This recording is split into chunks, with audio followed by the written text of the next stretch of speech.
Yo, what's going on, y'all? This is Marcus Rosa, a.k.a. Mazuma TV. Back at y'all with some more boxing talk, man. I hope everybody's having a blessed, beautiful, positive, productive night. I hope you had a great day overall, man. I'm back at y'all with more boxing talk. We're going to speak about Anthony Joshua versus Tyson Fury finally being done, and we should be expecting to see this fight later on in 2026. We're going to talk about the gift, the early Christmas gift that was given to us earlier today, the Terence Crawford and Timothy Bradley sparring leak. We're going to be doing a live reaction to that as well. And we're going to talk about Team Haney targeting Gervonta Davis once again. But before we get into that, if y'all could please hit the like button on the way in, that'll be very much appreciated. We on the road to 4K. We well into the 3,200 mark. We about to hit that 3,300 mark any day now. Shout out to the nation in the mile for making this possible. What's going on? What's going on? How we feeling? Came on a little bit late because we got some late dinner. You know what I'm saying? Nothing too crazy. Can't complain at all. How we feeling? Shout out to Marissa Alvarez in the building. How you doing, sis? I'm feeling well. I can't complain. Regular day. My son went to sleep early for the first time in a long time, so I'm happy about that. Can't complain at all. Kabara Train 579. I'm sorry. I don't know what your YouTube name is. I can only see the username. But how are we doing today, brother? I hope everything's well with you. How we feeling? What's on the people's mind? What y'all looking forward to talking about the most? You let me know.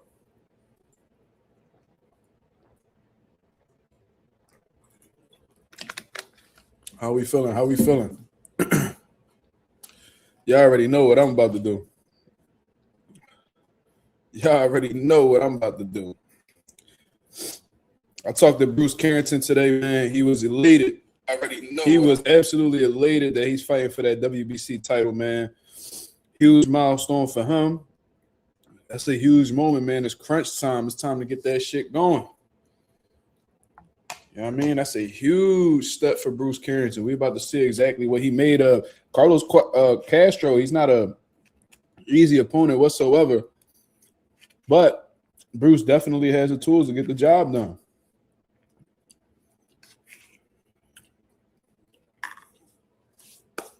It's going to be really hard to ignore Shushu once he gets that WBC title, you know, assuming that he wins. You never know what could happen in boxing, but hey, man, regardless, and he's doing it in New York.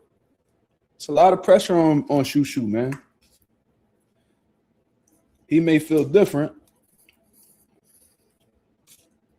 but the pressure's there.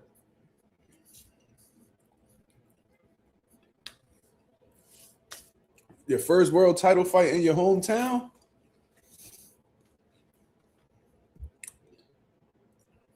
That's tough.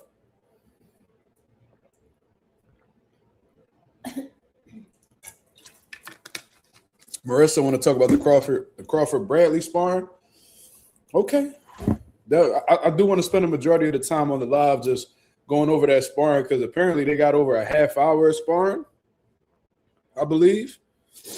So that's about 10 rounds worth of sparring. I don't know. I didn't get to watch the video. I just seen like little clips going around, surfacing around the internet, but I didn't get to watch it in its entirety. I didn't even know that Tim Bradley posted it himself until I looked on YouTube and saw that he uploaded it on his channel. So salute to Tim Bradley for giving us that.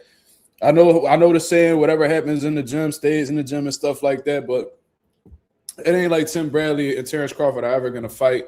You know what I mean? The sparring was from about to be 15 years ago, because from what I saw, it was January 17th of 2011.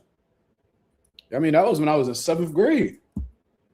So that's a long, long time ago, man. So it's a great treat for the boxing fans, man. And for those of y'all who fight, you know, amateur boxers, professional fighters, study up, man. You watching two Hall of Famers in the ring sparring. You don't get to see that too often.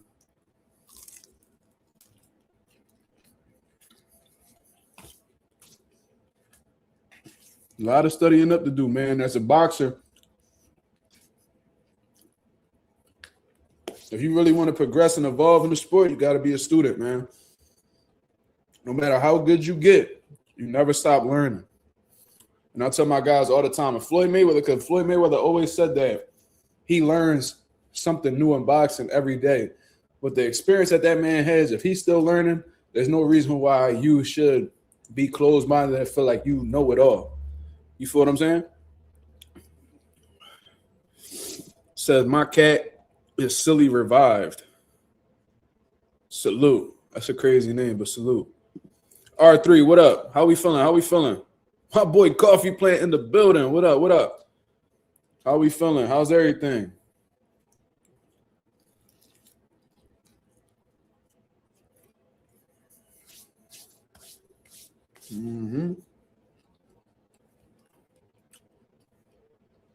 Just got some food from the Chinese spot, man. I seen the cashier yelling at 2 dope fiends. I was like, oh, yeah, this food about to be good as shit, right, babe? I was like, oh, this shit ghetto. It's dirty in this motherfucker. I was like, oh, yeah, this shit about to hit. These wings hitting harder than Tyson out this motherfucker. Let's go, champ.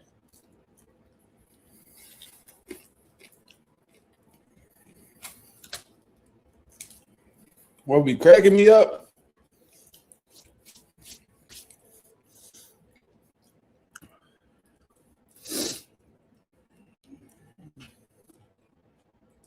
Who the fuck?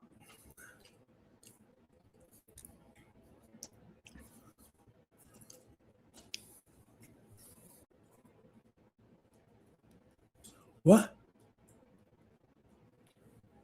Why I say you live twice? What you talking about? Where it say that at? Ralph, what up? Peekaboo de Vemos. He says, how's your Friday going, Matt? I love how y'all call me Maz for short. Who attacked Jacob Fatu? Who the fuck is Jacob Fatu? Who's the mystery man helping out the vision? Bro, I don't know what the fuck you talking about. I don't even know if that's boxing. Is that boxing? Is that a fighter? Who the fuck is Jacob Fatu? Am I lost? Am I high?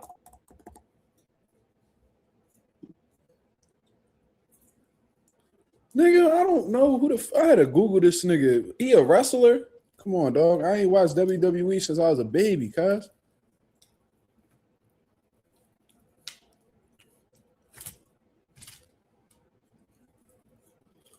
Every Chinese spot, they always have the man in the back making the food. Yo, that's a fact.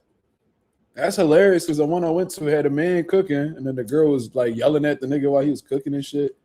They be having some weird shit going on. It's almost like the men, the submissive ones. Something, I don't know.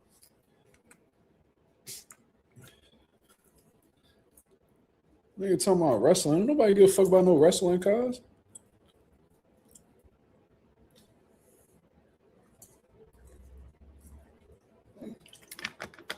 You say you thought. You said what? Look. That's a boxing ring, homie. What are you talking about? I don't know who Jacob Fatu is. I had to Google him. I see he a wrestler. I do not follow that, brother. No disrespect.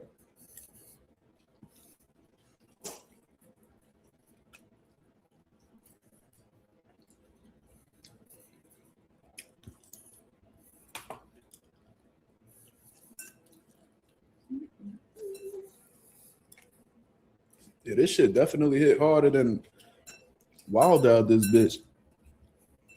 God damn.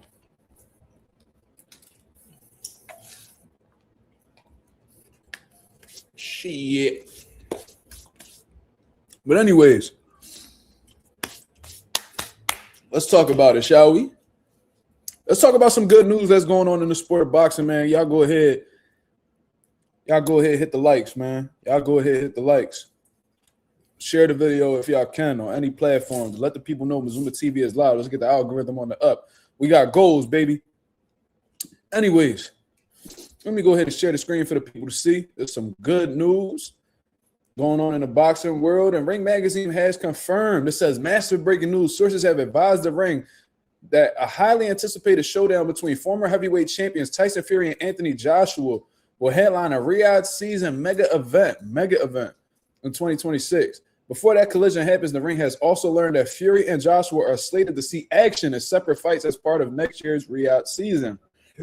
So, y'all heard it. You know what I mean? Most likely, Turki Al-Sheikh is going to be involved in this. So, if the Ring Magazine, who Turki Al-Sheikh owns at this point in time, is getting this news, it may very well be credible. You know what I mean? I highly doubt they'll give out some fake-ass news when, you know, the one who owns Ring Magazine is the one who's putting the bread up for the event.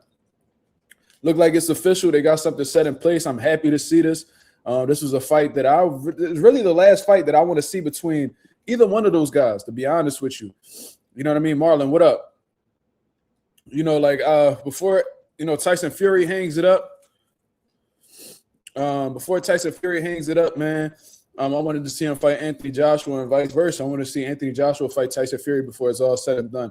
You know, both of these guys, they coming off of, you know, back-to-back losses, to be honest. I mean, well, Anthony Joshua, he lost to Usyk twice. You know, he came back, then he got knocked out by Daniel Dubois, hasn't fought since then. He's about to fight next week against Jake Paul in an 8-rounder. But, you know, Tyson Fury, I don't think he's fought since having back-to-back losses to Alexander Usyk, you know, who's currently the #1 heavyweight in the world. So, you know, Tyson Fury keeps alluding to retirement and stuff like that. He's claimed retirement multiple times, but always seems to find his way back into the game. You know, I don't have a problem with that as long as he's giving us the fights that we want or fights that we're looking forward to seeing. The only one that I asked, the last one, all I asked for is to fight Anthony Joshua in the UK, preferably. You know what I mean? I think that'll be a huge fight for the UK. I don't really see that fight making sense anywhere else, including Riyadh. You know what I mean? I know Riyadh is Riyadh season. I know that, you know, whoever's putting the bread up is from Riyadh and all that, but this needs to be a UK event, in my opinion.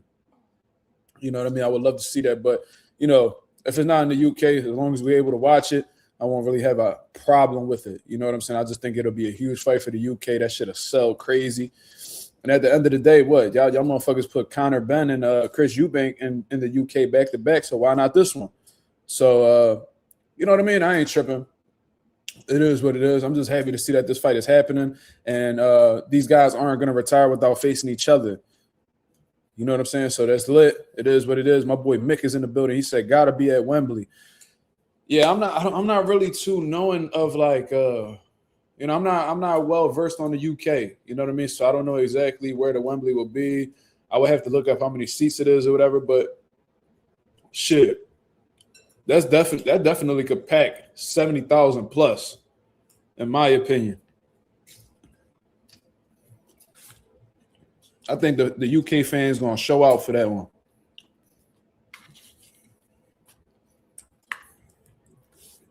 Fans may very well be split down the middle. So that's in London, the biggest stadium, 100K. Sounds like a Wembley fight to me. Yeah, I mean, that sounds like a Wembley fight to me. So nothing really much to speak about this. Looks like they're gonna have some tune-ups in between their fights. I know that's just the way that Riyadh season likes to do things. Unfortunately, we've seen Riyadh do this multiple times and have fights, you know, fucked up as a result of that. We've seen that with Devin and Ryan. We've seen that with Anthony Joshua and Deontay Wilder, but, you know, that's what they insist on doing. If they want to get an extra payday in between their mega fight, then it is what it is. I just hope that neither one of them guys fumble the bag. You know what I'm saying?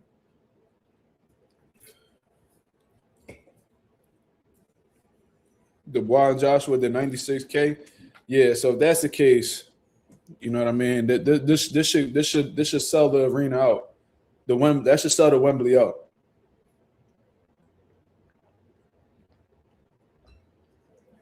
But first things first, we got to see them win their upcoming fights. I don't know who Tyson Fury is going to face. I don't know who Anthony Joshua is going to face after Jake Paul, but hopefully they win their fight so we're able to see this fight. I would hate for somebody to fumble the bag, you know what I mean, not look like themselves, get knocked out, clip, whatever the case is, and then we shit out of luck. You know what I'm saying? So we'll see. And Turki Al-Sheikh says he's not a charity, so, you know, their next fight might be a tough one. So we'll see.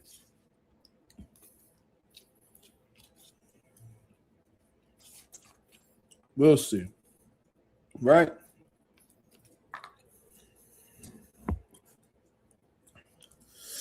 Yeah, I seen Gaziev knock Pulev the fuck out. That was a nasty left hook. Pulev ain't even see that shit. He threw that shit right inside his guard. I mean, he brought it right around his guard. Poof. Pulev ain't see it. That shit put his lights out. That was a great knockout win for Gaziev. Got him right back in the mix. And to be real, Pulev been in the game such a long time. Like, I remember Vladimir Klitschko knocked him out cold. And then, like, a few years back, I remember Anthony Joshua knocked him out. He just keep finding his way back into the mix, man. You know what I mean? I seen Moses Atama call him a dinosaur. I'm like, yeah, at this point, you may very well be. So we'll see what's up with Pulev, man. Hopefully he hang that shit up. Ain't no use in seeing somebody like Pulev just keep taking these big fights and getting himself hurt. You know what I'm saying? Pulev done got put on highlight reels multiple times, Ralph. So, you know what I mean? You had a solid career. Take yourself out the game, man. Save yourself before the game. Make an example out of you, man.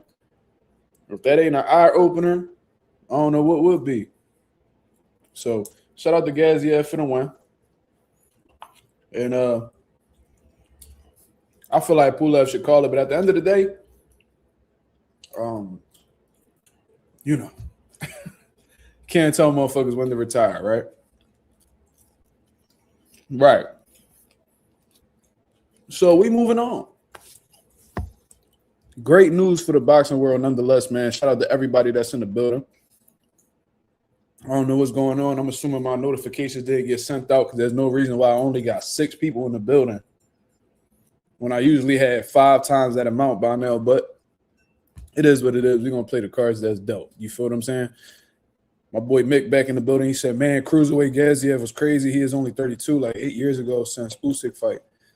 Damn, so he started real early with the big fights.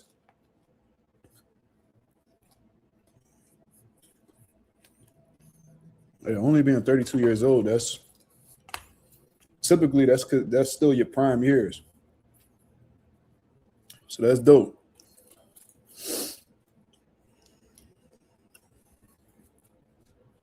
So I think it's about that time, man. I think we about to pull out the sparring session between Tim Bradley and Terence Bud Crawford. This was a young Terence Crawford, somebody who was coming up in the game. Nobody really knew who he was. Tim Bradley was whooping everybody in sparring. He called his manager, Cameron Duncan, who was also Terence Crawford's manager at that time. And he was like, yo, I'm going to send this guy over from Omaha to work with you. You know what I'm saying? This is some guy that I just signed recently or whatever the case is. They brought him over. He said that man. They said Terence Crawford came over there with no coach. They was just giving him water. They didn't give him no instructions, and he whooped on Bradley. I mean, that's what they say. So ever since then, Tim Bradley knew that Terence Crawford would be a world champion. But I think he surpassed what Tim Bradley initially thought and ended up becoming an all-time great, especially in this era. You know what I'm saying? So let's share the screen, and we about to get into this reaction. What I think of the sparring session between Tim Bradley and Terence Crawford. You know what I'm saying? So let's see it. Look at that. January 17th of 2011, y'all. That's a long time ago. So let's get into it. You can see Tim Bradley bald ass head right here. Look at Tim Bradley bald ass head in that bottom left corner. He over here dropping information, snitching on people, telling people what's going on behind the scenes. Now he leaking sparring footage. So let's get into it. Tim Bradley is a former world champion who turned into like a commentator. He fought Manny Pacquiao a few times. Now he's like retired Hall of Famer. And now like he has like his own YouTube channel where he talks boxing and stuff like that. So that's what Tim Bradley is.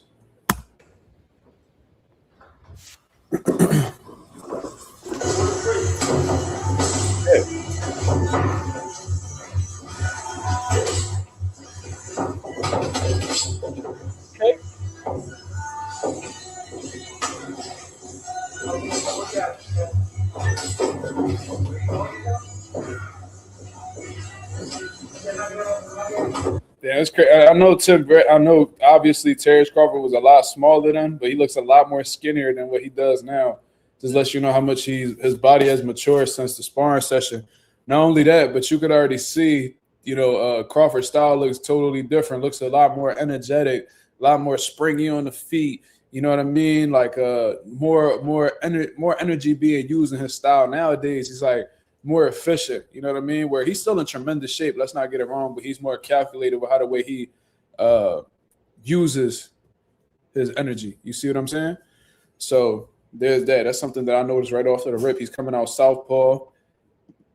You know what I'm saying? And he already landed a good right hook on Tim Bradley when they got into that 50-50 exchange there. So cool to see so far.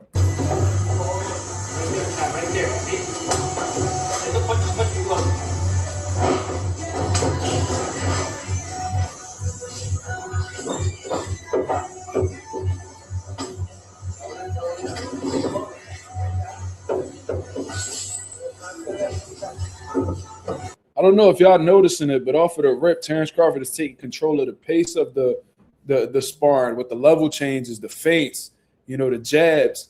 He's keeping Tim Bradley guessing as to what he's going to do. You see what I mean? So it seems like Tim Bradley is just laying back. He's observing what Terence Crawford is doing, but he doesn't necessarily have an answer just yet. He's trying to calculate exactly what type of time Crawford's on and how he could capitalize off of it.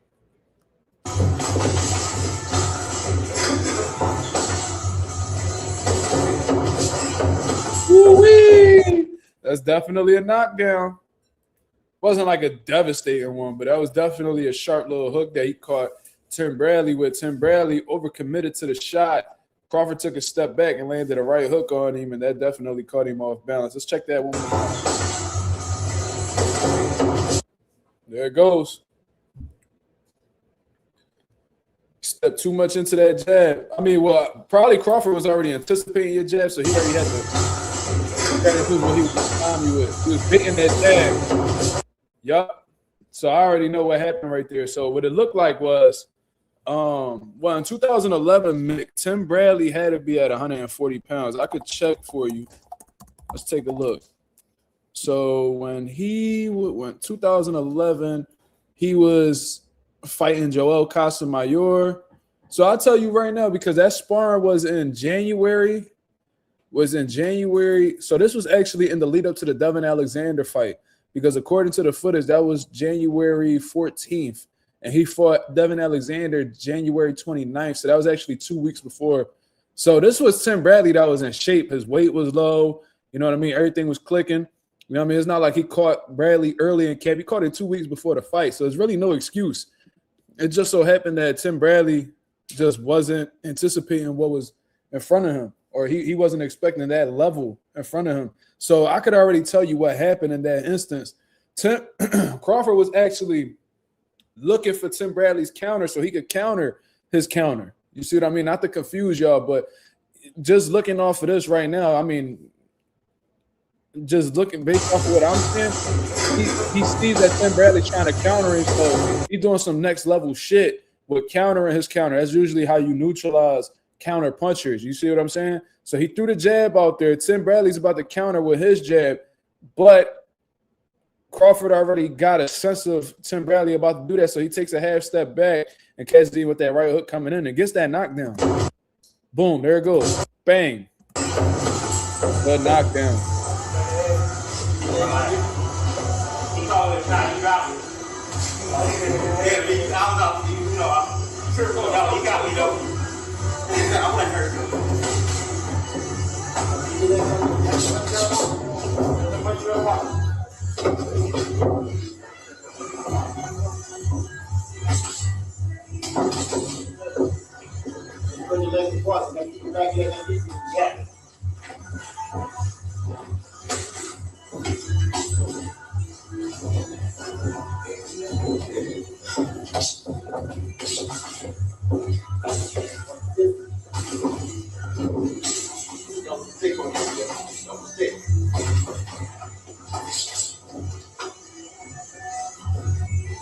Notice how Terence Crawford is never allowing Tim to put him against the ropes. He's always moving from side to side. You know what I mean? He's throwing his jabs. And even when Tim Bradley tried to get on the inside right there. He tied Tim up and then spun him out so he could go back to the center of the ring. That's high level. That's high level IQ shit right there. And I noticed right off of the knockdown, Tim Bradley made an adjustment and coming inside, you know, like stepping into Terence Crawford's range and combinations and not just coming in with a single jab.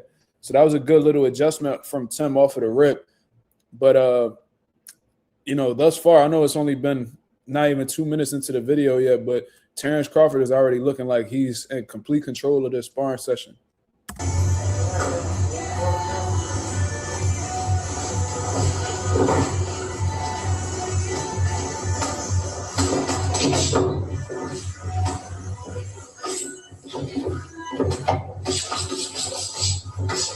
Nice.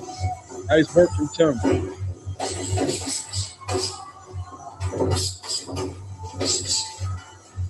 I already see, yeah, Tim is I see why he got as far as he did. That was a beautiful adjustment from Tim. So he like, all right, you know what I mean? This motherfucker using his legs a lot. He doing a whole lot of movement. Let me go ahead and chop at the body so I could try to break this guy down so he could become more of a sitting duck and he could fall more into what I want him to do. Because the movement is giving Tim Bradley trouble right now. So what he's doing is he's not coming in with single shots for one, but when he is coming in, now he's coming in behind combination punches. When you come in behind combinations, it's harder to get counters off against you. You see when he shot that single shot, Crawford was already there. Boom. Was able to get the knockdown because of that. So now Tim Bradley, he's stepping it up a little bit and letting those combinations go to the body. So beautiful work from Tim.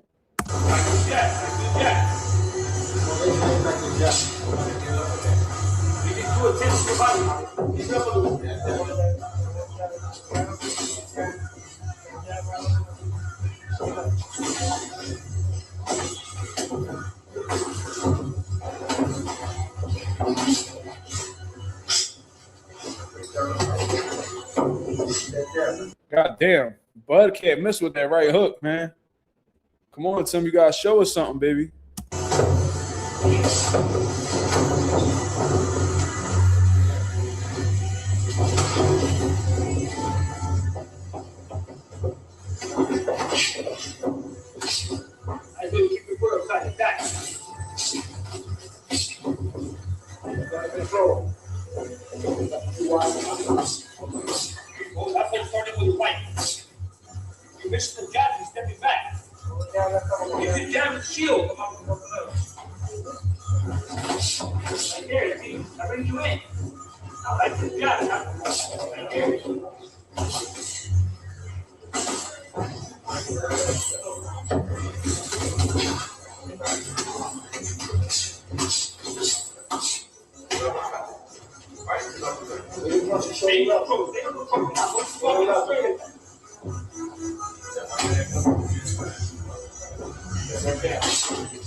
That was smart on Tim towards the end.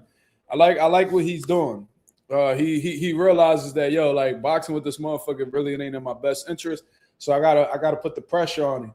And one thing that he did while he was putting that pressure and closing the gap against Bud, especially in that later round, was he was maintaining his defense. So he just wasn't walking in all reckless and running into shots. You know what I mean? He was actually coming in behind defense. He was catching shots. He was slipping. He was rolling underneath. And the whole time that he's slipping these shots, he's getting closer and closer. And that's why he was able to close out that round with that combination. So you could tell just based off of the rip, there was a difference in skill from the outboxing standpoint. You know what I'm saying? Now, Tim Bradley showed his IQ in there as well because he was able to make that adjustment and, not, boxing at long range and things of that nature. He had to make it a more intimate, you know what I mean, inside, more physical type of fight. You know what I'm saying? Because whenever he tried to box at mid-range or long range, Crawford was picking him off. So great round. That was solid work.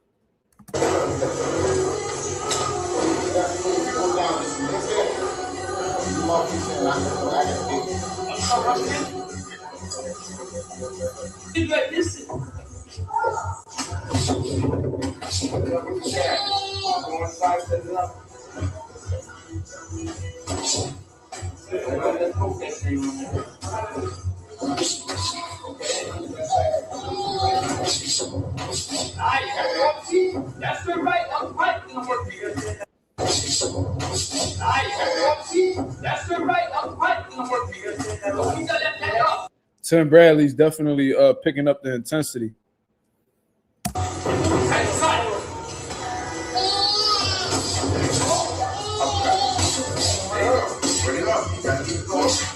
There you go. Go right to the bottom. Go right. Over there.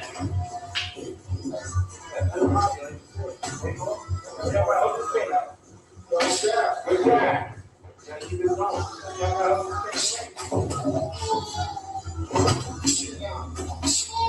Up and down. Up and down. Up and down. Okay, move down.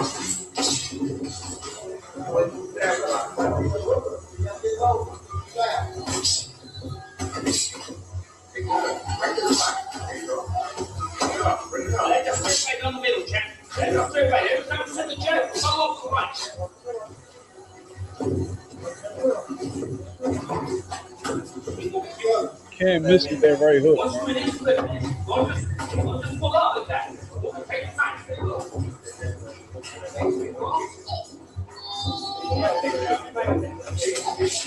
No counter from Bradley. Yeah, from Bud.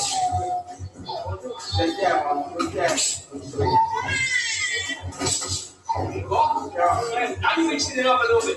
Mix it up. Do the same thing again. I love the different side. Only for the help of the chance. Very right.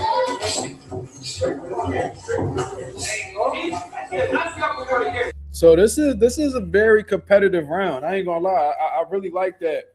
I like the strategy that both of these guys are doing. This is a great example of like a pressure fighter versus a boxer. You know what I'm saying? Tim Bradley's taking the role as a pressure fighter, and Bud is staying composed and boxing them, and they both having their moments. I seen Tim land the combination while Bud was on the ropes.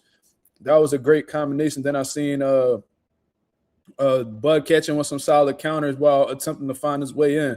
So yeah, so the great competitive round thus far. This is high level work right here.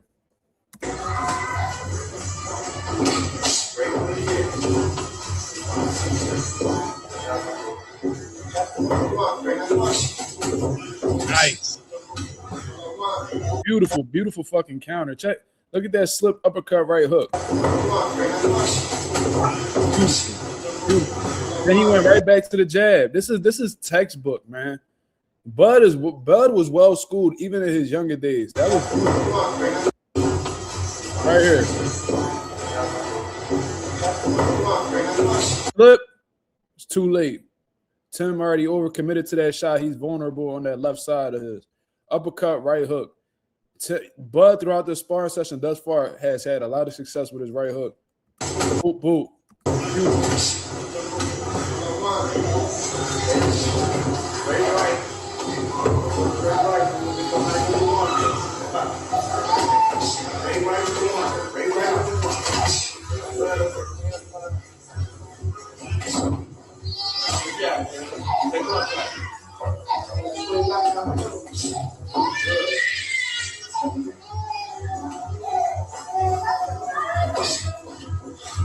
Okay, now Tim having a little bit of success countering too. He countered with a jab and then he countered with the right hook shortly after that.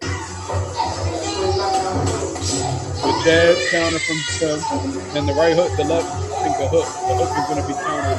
Boom, boom. Barely made the fight. Good counter. That's behind the head, Tim. Come on now.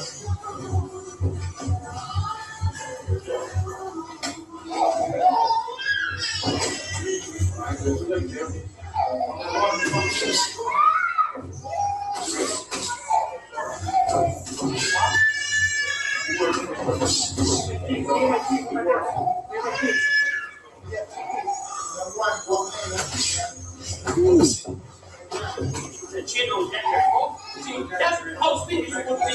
Back.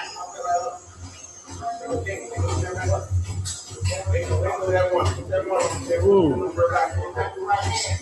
Good boxing. Bud is having a lot of success from the outside. He's just picking Tim off. But what I am noticing is that Tim does all right at mid-range, but he's having more success while in close. He seems to be safer in close range when he's boxing, but that's what I'm noticing thus far.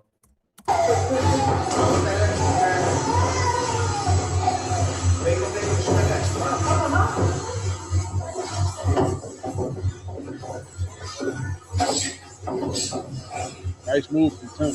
Good way to get off the rope. Good work inside. See, that's what I'm talking about.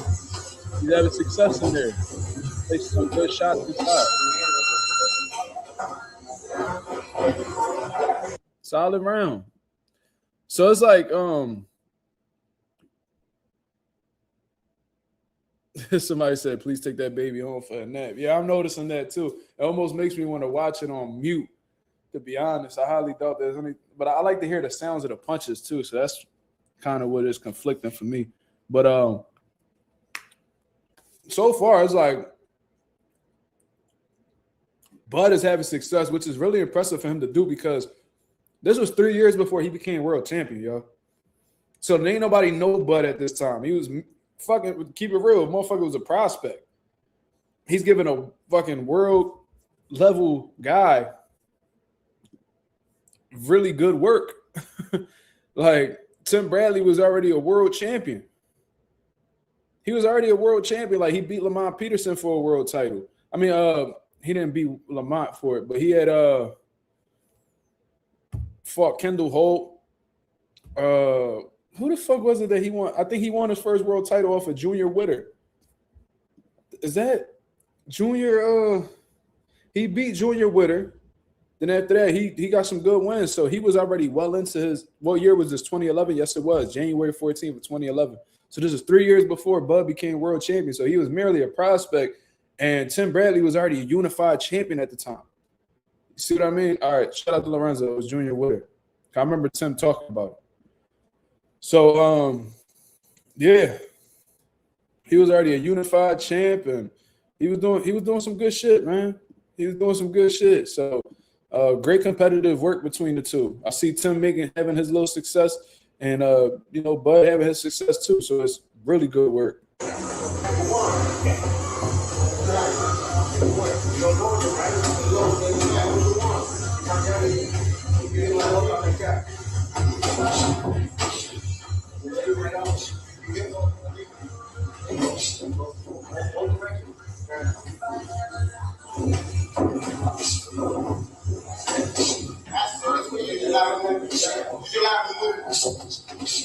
Ooh, good counters to the body from Bud. Did you see that?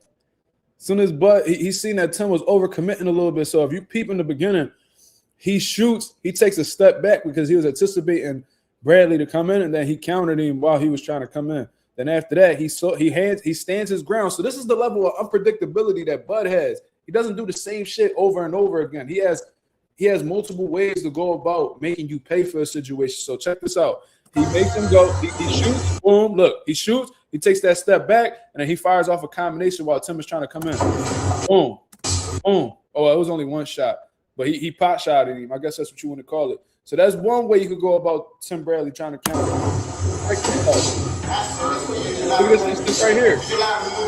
Tim overcommits. Look at the double up to the body. Look. Boom, boom. Beautiful. Beautiful boxing.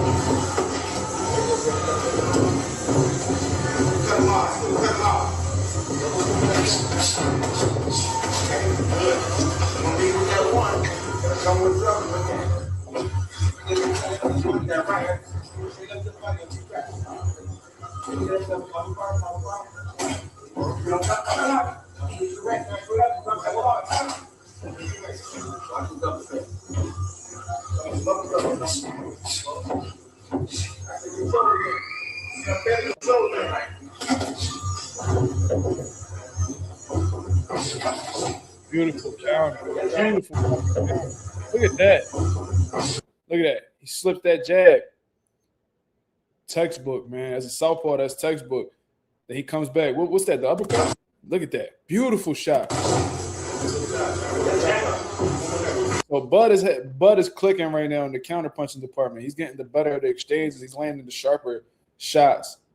Having a lot of success countering Tim at this time. So we're about to see what Tim going to do to make the adjustment. Okay. Going to that body again. He's slipping the counter into him. Going to that body.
It's actually a good question in the comments. Yasser Ali asks, what's Tim's biggest attribute as a boxer in your opinion and weaknesses? Well, I'm going to say this. Weaknesses, Tim wasn't the biggest puncher. I'm going to just say that. Tim attributes, biggest attributes was definitely his athleticism for one. He always was in phenomenal shape. And I think he just had a lot of fucking grit. Like Tim was really gritty, man. You know what I mean? And he had some IQ as well. Like I don't think you could have just athleticism and grit and just be a great overall fighter. But I think his conditioning was his bread and butter, bro. I ain't even gonna lie to you. And you can see it in these sparring sessions because I'm not saying that Terence Crawford was fatigued or whatever, but you know, Tim Bradley, that motherfucker, he got a gas tank on him because you know there's some high pace, you know, sequences throughout these rounds. And you know, Tim Bradley, even when it looked like, you know, Terence Crawford was trying to keep things cool and fight at a smooth pace, but Tim is just picking it up on him and making Crawford fight. And even though Crawford is getting like, you know, some great counter punches in and even getting the better of a lot of these exchanges, you know, Tim Bradley is just relentless. So, you know, to be honest, y'all, sir, you can just look at this fight. You can look at this sparring clip right here and it could tell you all you need to know. It's the, you know, intensity. It's the work rate. It's the conditioning. It's the heart. It's the drive. You know what I'm saying? I think that's what made Bradley the Desert Storm.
So this is some sharp work right here. You could tell they ain't necessarily looking to bomb away on each other, but they just trying to keep their mind sharp, just keep their reflexes going, and you know what I mean, just making sure that they are responding quickly. Like this is high level work right here.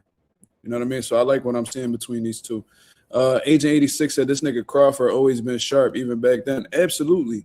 Like I said, we got to take into consideration this was back when Crawford was a prospect. You know what I'm saying? Like if we look back on what Crawford's record was back in 2011, let's take a look. Let's take a look. So Crawford back in 2011, let me see. I'll tell you right now. He was fighting motherfuckers. So around the time that he fought Tim Bradley, he fought somebody a month after he did that sparring session with Tim Bradley. He fought somebody by the name of Anthony Mora. Now, when you look at this bout, he was only 12-0. So he was 11-0 when he sparred Tim Bradley. Prospect. Wasn't ranked in those sanctioning bodies, I'm assuming. Wasn't known or anything like that. This wasn't even a top-ranked card from what I understand. This was Gary Shaw. No, let's take a look. Let's see what fight that was. Anthony Mora, what event was that? He was fighting in Nebraska. Gary Shaw and Alan Usher. You know what I'm saying? So, yeah, man. Nothing crazy. The real Shelton, what up, brother?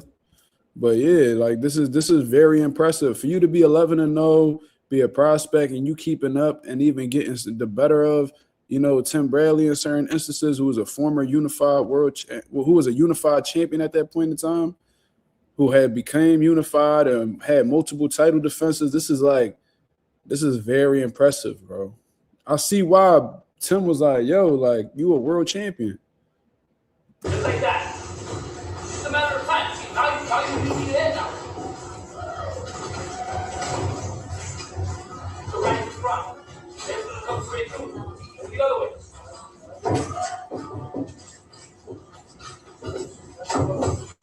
I just like Terence Crawford's level of like unpredictability. You know what I'm saying? Like, you never know what he's gonna do. He's constantly giving you different looks to like throw your timing off.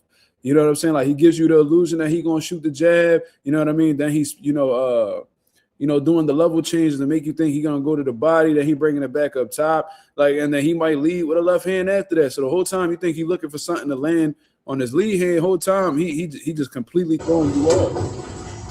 He's touching.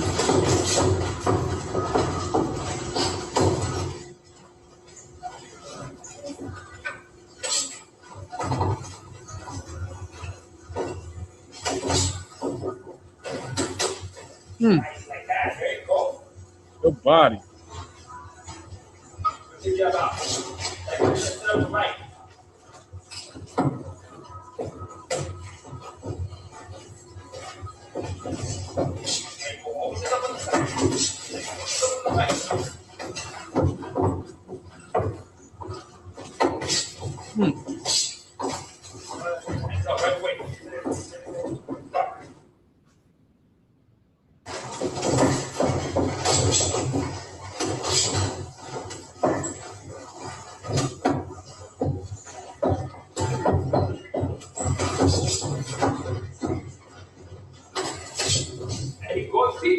It's just a matter of time, champ. That punch is there. One after another is going to make damage.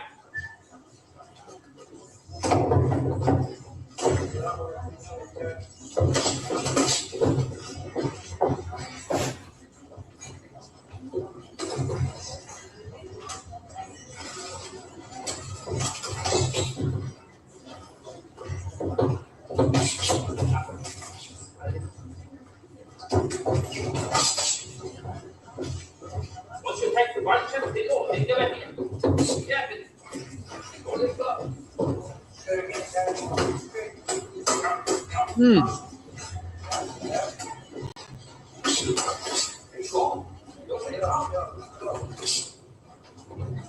See, it's like this is like really even work because you see Crawford laying a good counter, then Tim Bradley's catching him with a good shot right shortly after the fact, like it's tit for tat. So that's how you know you got very competitive work. And the fact, like I said, the fact that this was competitive, just you got to give Terence Crawford all the props in the world because if you 11-0 with nobody notable on your resume, you're a mere prospect. You shouldn't have no business keeping up with no world champion.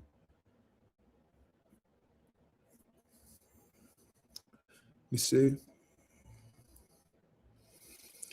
Agent 86 said if we had seen the sparring footage around that time, we would have known Crawford was different. And that's a fact. Kabara Train says, I remember I got to work with Steve Nelson, and them boys are well-schooled, super sharp, and disciplined. Oh, really? So you went? Give me context, brother. You went to Nebraska? Did you go over there? Cause I seen they train at Colorado Springs and all of that. So how did that come about? That's dope though. Steve Nelson, you know what I mean? I do think like, you know what I mean, his best days are behind him. I do think that age is catching up to him. But Steve Nelson, man, he could have, like, if they would have been a little bit more on him, I think he could have contended for a world title, man. Steve Nelson was the goods. I remember seeing him early in his career, like when he fought Oscar Riojas and a few other dudes. Let me get a water real quick.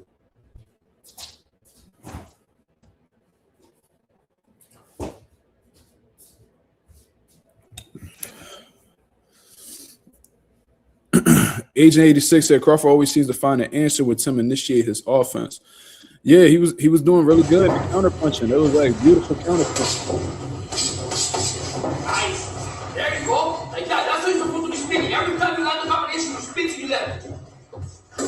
coming in again.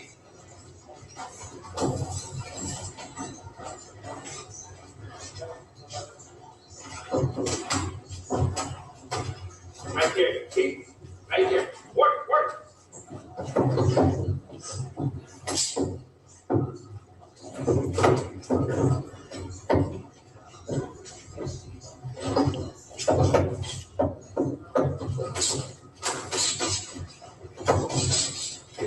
Come off the middle.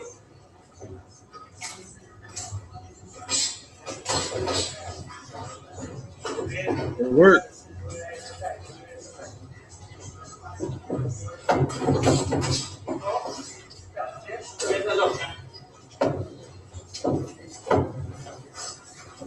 Hands up, right there.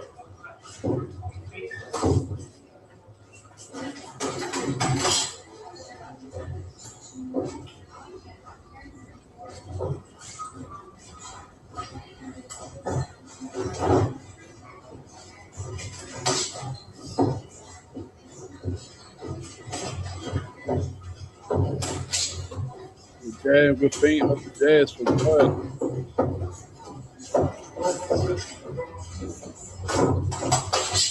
That was nasty. That's man. This dude is quick. Like from the mental aspect. Look at that jab and that he counters right off. Oh, that was just bait. That jab was just bait. That jab was to lure Tim Barely in. Boom. Look, he knew Tim was gonna open up right there. And he already had that hook winded up, ready to counter. Boom. And then that uppercut comes right behind him. Boom. Beautiful. Should have turned after that, but that was still amazing.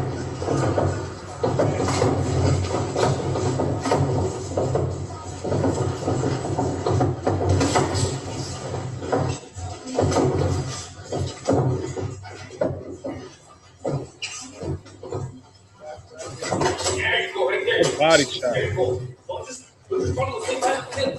Step out. There you go. Hands up. I like how Bud's mixing it up too. Like he's playing the counter puncher, then he's taking him for a walk out, doing his outboxing, then he starts walking to him, letting his hands go. He's showing diversity.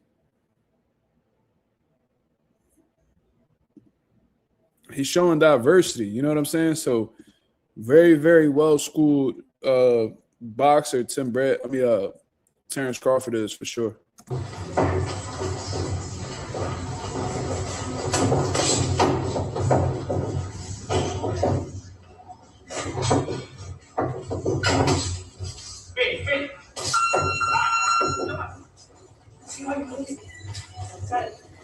That's great work. I don't think I'm gonna go too much more into that, man. Just for the, we still got how much more time on that sparring? We got about like 12 more minutes on that sparring, probably 11 and some change. We don't really need to go through the whole thing, but that's great work. I'm gonna definitely watch the rest of my downtime. But great fucking work, man. Great work. Very, very impressive to see. Not Tim. I'm sorry. Very impressive to see Terence Crawford have that deep of a tool bag that early on in his career. Anybody that would have seen Terence Crawford coming up would have known that he was special. To see Terence Crawford, go on to prove Tim Bradley right and becoming a world champion and even surpassing Tim Bradley's expectation of becoming a 5-division world champion, 3-time undisputed, champion of the world. You know what I'm saying? All-time great status, ended up surpassing Tim Bradley and what he's done in his career. And Tim Bradley's done some great things too. So very, very dope to see that, man. I would love to have seen Terence Crawford reaction to, watching these clips and seeing how far he done came from 2011 to 2025, man. That was him early in his career. Had so much more, had so much left in the tank to get a sport. And now Tim, Crawford is probably only 1 or 2 fights away from, riding off into the sunset. So, yeah, man, kudos to Tim Bradley for putting this out. This was definitely something that I enjoy watching. Like I said, I'm going to watch the rest of this whenever I get some downtime. And shit. It always seems to be, though, that a lot of these guys that end up being all-time great boxers or do some great things in boxing, they always had like some type of competitive sparring sessions with, guys who were, the present you know, they were the future at the time of the sparring session, but the guys that they were sparring with the present, they always seemed to get off on them or give them great competitive work. Like, you know, Floyd Mayweather, for example, I remember when he said that he had stories about, you know, boxing Pernell Whitaker, and they said that he got off on Pernell Whitaker for the most part. Then they said he had sparred Frankie Randall. You know what I'm saying? Like, guys, and, you know, early on in his career, and he was saying how, like, a lot of these dudes couldn't really get to him because his legs were so good. You know what I'm saying? And, you know, if you watch Pretty Boy Floyd coming up, you know, he had fast feet, fast hands. You know, he had solid defense, good counter-punching ability. You know, Floyd had great finishing ability, had power. You know, Floyd was the whole package. You see what I'm saying? And he had his success stories with sparring guys, you know, from the present. You know, Errol Spence, you know, when you think about Errol Spence, when he was coming up, he went to do great things, become a unified welterweight champion, you know, things of that nature. Great wins on his resume. Not Tim Bradley. Tim Bradley was in line to face Errol Spence, but he retired. So Errol Spence went on to beat guys like Sean Porter, you know, Danny Garcia after the car crash. Your Dennis Ugas, who was a champion after defeating Manny Pacquiao. He was actually supposed to fight Manny Pacquiao, but his eye, you know, went out for Errol Spence, Kell Brook, Mikey Garcia, like, and Errol Spence was attached to some famous sparring stories, you know, with Adrian Broner talking about he had put Adrian Broner out on his feet in sparring, stopped Adrian Broner in sparring. Had that infamous sparring session with Floyd Mayweather after he served his 3-month bid in jail, you know, when Floyd Mayweather was coming back, signed his deal with Showtime to go face Robert Guerrero in his Showtime debut. You know, he needed southpaw work. That's where Errol Spence came in and gave Floyd some great work, you know, supposedly gave Floyd a black eye, you know. So it's just dope to see these guys, like, have their moments in the gym, and then, then they end up showing how great they are under those lights and do some historical shit. You know what I'm saying? So very, very dope to see, man. 14 years later, and, you know, Crawford is the man. So super, super dope to see. Now, I ain't going to be on here too much longer, y'all. You know what I'm saying? Obviously, people got shit to do. You know, it's Friday. You know, motherfuckers is out and about and things of that nature. So I just wanted to go in and show you guys what Bill Haney, a.k.a. Team Haney, a.k.a., you know, trainer, manager, I guess you would say, you know, the head of DHP Promotions, you know, Devin Haney's father, Bill Haney, had came out with a video. You know what I'm saying? Pretty much saying how, yo, what's up with Gervonta Davis? So the Haneys are out at it again, trying to get a Gervonta Davis fight. They've tried numerous times in the past to try to get this fight, but they're always giving some type of pushback. You know, Gervonta Davis has never really been interested in that fight. You know, has faced everybody except Devin Haney, especially when they were both at lightweight at the same time. You know, since then, Devin Haney has went on to become a 3-division world champion and is currently the WBO welterweight champion of the world. And when Bill Haney and them had put out their list, Gervonta Davis is one of the guys on the list. And when you listen to previous interviews from Gervonta Davis, he made it clear that Devin Haney was on his list as well, right? Right. So, you know, since then, it seems like Gervonta Davis has switched up his tune, has talked about retiring, and attempted to do a cash-out fight with Jake Paul, but that fell through due to, you know, his domestic violence, his consistent domestic violence issues that are pretty much plaguing his career at this point in time, right? So, you know, they tried several times. They said that, well, Tank's really a 130-pounder. You know, they're not in the same weight class. Meanwhile, you know, Tank has fought as high as 140 pounds in the Mario Barrios fight. And then more recently, it was about to fight a cruiserweight. In an exhibition more recent, you know, in a bout that they was trying to make a sanctioned fight. You see what I'm saying? So you got time to fight, you know, cruiserweights, but you ain't got time to fight motherfuckers who's welterweights. You see what I mean? So just very, very bitch-like behavior, to be honest with you. You see what I mean? But, you know, it is what it is. And Bill Haney has a message for Gervonta Davis and his team. Now let's hear what he has to say, because, you know, this is Bill and his promoter / troll bag, in my opinion. So let's hear it. Coach Calvin, Coach Kenny, Team Tank Davis.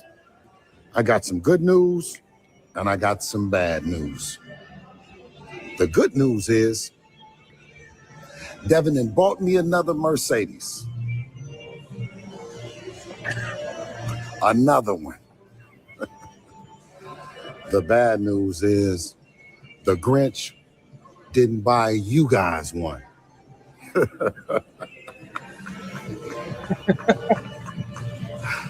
He an asshole, bro. He thought the Grinch is obviously Gervonta Davis. But look at the way he be looking in the camera like Bill be on straight bullshit, bro. He be ready to talk his shit, bro.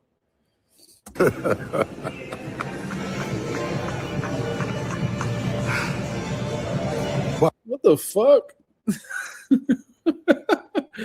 He switched up the whole shit. He was just laughing. No, it's Kanye shit. But Debo is looking for him, and he's on the list. So let's see if 2026 you can't influence your man to be more like. Good job. Damn. So Bill said what he had to say, man. Shit, he pulling Gervonta Davis' card yet again, man. He's like, yo, where that B more in you at, man? Because we know B more motherfuckers for being tough. You know, wanting to smoke. You know what I mean? Wanting to get in there with the best competition. He said, yo, let's see in 2026 if y'all can have y'all man, you know, grow some balls, basically. You know what I mean? That's what Bill Haney ended up saying. You feel me? So I'm sure this will fall upon deaf ears, to be honest with you. You know, I don't even know why Bill did the video, to be honest. You know, at this point in time, it's like I lost all optimism and Gervonta Davis fighting anybody that we care for him we cared to see him fight. You know what I mean? We even got to the point where Shakur Stevenson like, yo, I don't even feel like talking about dude, because it's like it's such a far-fetched concept because, you know, Gervonta Davis has been so unwilling in taking the opportunity to fight these guys. You see what I'm saying? So, you know, they try to get the Rolly Romero fight. Saying, I don't want anything to do with that. You know, I don't want to fight those guys. But, you know, they said, you know, just Devin just needs to fight Ryan again. So he don't want no smoke. He on some duck shit. So Bill and them moving on to the next name on the list, I guess you would say. You know what I mean? They already scratched Brian Norman off of the list. You know, Ryan Garcia got a fight going on with Mario Barrios. You know, if they were to win, maybe that fight would be in play. But that's going to be a long time until then. So, yeah. So they're looking for Gervonta Davis right now. I think that's a waste of time, to be honest with you. I just don't see Gervonta Davis looking their way. You know, Gervonta Davis doesn't want anything to do with Riyadh season, Turkey Al-Sheikh, even though he's given out, you know, probably will give Gervonta Davis his, you know, highest payday of his career. But, you know, I just find it funny how as soon as Turkey Al-Sheikh started to become a prominent figure in the sport of boxing, you know, all of a sudden Gervonta Davis just grew out of love. You know, he just fell out of love with the sport of boxing. All of a sudden, he don't want anything to do with it. You know, talking shit about Turkey Al-Sheikh. You know, and it's just crazy because you're a Muslim, bro. You're a Muslim, right? So one thing that Muslims typically do is embrace other Muslims. You know what I mean? They call each other brothers and sisters or whatever the case is. You know what I mean? Like I train a few. I've had my experience training. You know, I train multiple Muslims right now, and I see how the way they embrace each other once they figure out that they follow the same religion. And you would think Gervonta Davis, you know, taking what's that shit called, a shahada, whatever the case is. You would think that he would adopt the same philosophy that his fellow Muslims would, but ever since he's became Muslim, if he's still a Muslim, by the way, I don't know. Since he's became Muslim, all he's ever done was disrespect other Muslims, which I think is, you know, absolutely absurd. You know, I think that's very disrespectful. And I think anybody that, you know, is a Muslim would say would agree with my sentiment. You know what I'm saying? So I don't know what's going on, man. He don't want anything to do with Turkey Al-Sheikh. He say he's loyal to Al Heyman, but guess what? Al Heyman is working with Turkey Al-Sheikh. So what is it that you got to say now? It's like every single angle you try to take is being, you know, destroyed and is backing you into a corner. And, you know, you got one or two options. Is either you follow along with the Turkey Al-Sheikh fights or you just walk away from the sport of boxing and become one of the biggest what-ifs that the sport has ever seen. It's up to you. But to be honest with you, I think Tank is going to walk away from this sport being known as an absolute coward. You know what I mean? I think he's going to go out just like an absolute coward. You know what I mean? And anybody that try to jump to, you know, Gervonta Davis's rescue, you know what I mean, tries to try to make it seem like, you know, Tank ain't no coward or he not, you know, it's just the business. No, I don't want to hear none of that shit. You know what I'm saying? You can't say that, you know, it has to make sense because Turkey Al-Sheikh is making shit make sense for everybody.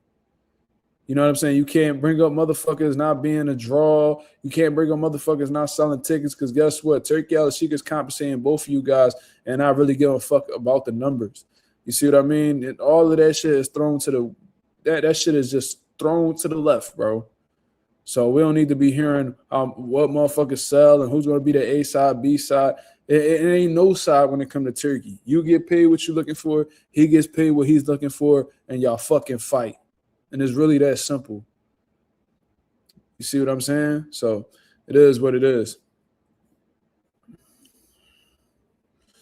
Daniel Pena says, Tank just wanted to make money in his career. Is cool, but he should have admitted it way earlier. He hyped everyone up, talking about fighting the big guys and never did anything versus any elite guy. Yeah, that's the exact problem that I have. He should have took the Jared Anderson approach and saying, man, I don't really care about world titles. I just want to get money and walk away from the sport. We still going to look at you a little funny, but at least you honest and you establishing early on in your career that you ain't really got intentions on fighting the best. You just here to make some money and get out. Gervonta Davis was somebody who talked about how, you know, he's going to do this to that person and do that to this person. And, you know, I heard him say things like, yo, I'm gonna fight these guys. You know what I mean? Like I seen them DMs that he sent Ray Jackson. He was like, yo, I'm good. Like, bro, those fights are gonna happen, bro. Just chill. You see what I mean? So you tell them motherfuckers one thing, but then, you know what I mean? You being scared to roll the dice, your actions are saying another. So that make me think that you're the ultimate hypocrite, you pussy, to be honest with you. It ain't nothing like you pussy. I'm not disrespecting your manhood, you know what I mean, calling you a pussy, but at the same time, it's like, bro, like you scared to roll the dice. Everybody here rolling the dice. All your peers is rolling the dice, and you want motherfuckers to believe that you better than them. All these motherfuckers rolling the dice except you, but you want everybody to believe that you're better than them and that you could beat them. I can't tell. And that's when respect go all out the window as a boxer fan. It's like, bro, you could have really fought Shakur, Dev. You know, you fought Ryan, but let's keep it real. You fought Ryan because you saw hella holes in his game. You know that he didn't have an IQ of a Shakur or Devin. You know that he didn't pose many threats outside of his left hook. You knew you had the upper hand, and with the rehydration clauses, like you made sure that you had all of the advantages going into the fight.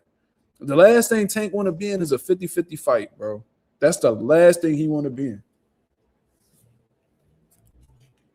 Where it's not that many advantages on his side. A lot of things could go either way. See what I mean? That's 215. What up? My boy Ralph in the building said Tank won't be able to make excuses with Turkey. The money talk and A-side talk can't be used. When it comes to certain guys, he'll eventually have to fight the top competition. Facts.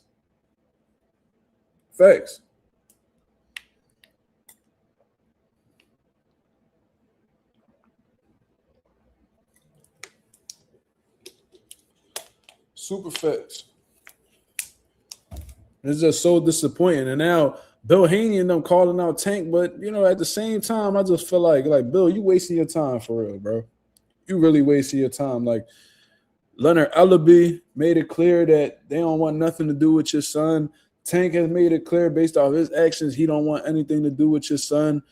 You know what I mean? Like Tank was so terrified of fighting Devin Haney that when Devin Haney had that down moment with Ryan, he was celebrating. He was celebrating, and he wasn't celebrating because he fucked with Ryan Garcia, but he was celebrating in that moment because he felt like he didn't have to deal with Devin no more. Let's just keep it 1,000. Why else would you celebrate? You hate the man, you take the time out of your day to hate the man, it ain't really that. It's because you thought Devin Haney had lost in that moment, which, you know, come to find out he didn't. It got ruled to no contest. But in that moment that you thought that Devin Haney lost, you was like, oh, thank God, motherfuckers could stop attaching my name. And plus, it made you, in that moment, it made you look good because you beat Ryan and Ryan beat Dev. So like, oh, y'all motherfuckers talking about, you know, Dev could beat me or you want me to fight Dev, but Dev just lost to the nigga that I beat.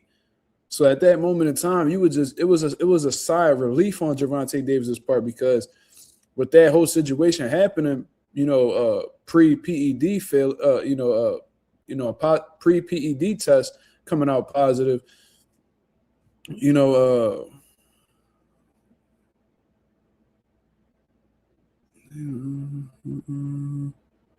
Shit, I got caught up in that comment. I seen something pop up. If Tank retires today, does he deserve to go to the Hall of Fame with his current resume? I mean, not really, to be honest with you. Like, when you talking about his biggest win, the Hall of Fame nowadays is a popularity contest, right? So, like, if you were, a notable, like, if you were one of the faces of the game at one point in time and you sold a shit ton of tickets and, you may have been a part of some big fights like the Ryan fight and stuff like that, they may put you in the Hall of Fame because of that. Because that's what the Hall of Fame has become, more recently. It's a popularity contest. I mean, if you're well-known or you were somebody that were talked about a lot, when you hang it up and it's all said and done, they might throw you in the Hall of Fame. And some years, I'm going to keep it real, a lot of these international boxing Hall of Fame guys be running out of guys to put into the Hall of Fame. So I think they just be throwing motherfuckers in there just for the hell of it. That's just what I be thinking. You see what I mean? But, like, I don't think Gervonta Davis is a Hall of Famer at all. You see what I'm saying? Like, just look at his resume, yo. Like, because part of being a Hall of Famer is beating the elite level competition. And it's like, you got Jose Pedraza. You got Leo Santa Cruz. Then it's like, what, Ryan? Ryan, really? Like Jesus Cuellar, what was it? Who he fought? That Liam Walsh or some shit like that. Like that's your resume, bro. We talking about like Frank Martin, who, didn't, like, he wasn't no world champion. Motherfucking Mario Barrios, he had a regular belt at 140. I don't know, man. Like, your most notable win is probably Leo Santa Cruz. Like, I don't know. Like, I don't really look at his line of work and be like, oh shit, like this dude was. And let's keep it real. Like, Gervonta Davis, he really a 2-division world champion. I see people always throwing around that 3-division shit. There wasn't no 3-division world champion, man. That wasn't a legit belt at 140, y'all. That wasn't a legit belt at 140. At the time, Josh Taylor, I believe he was undisputed at the time that Tank fought Mario Barrios. He had a regular title. We don't count those. I had this motherfucker, Rolly Romero, on my phone telling me that he was a 2-time world champ. And I'm like, bro, no, you weren't, bro. We don't count regular belts. We don't count regular belts. If it's not the full status belt, we not counting it.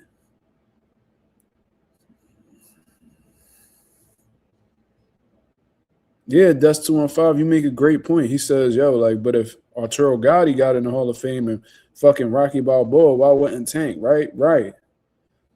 I get it. That's what I mean nowadays. It's like Rocky Balboa being in the Hall of Fame, I get it, because the movies he produced were like, they transcended the sport of boxing. You know what I mean? It became a huge, like, movie when talking about boxing. That's one of the top movies that you mentioned. I get it. It was historical. It made history. It has a significant place in history. You know what I mean? But Arturo Gatti, it's like, come on, bro. Like, you were known for being a warrior. You was a part of some great fights. The Mickey Ward series that you had with him, the trilogy, I believe. Like, you did some great shit with that, and you always showcase like real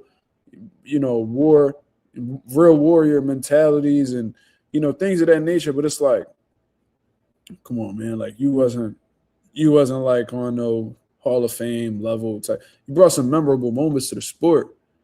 You sold a lot of tickets. You were a draw.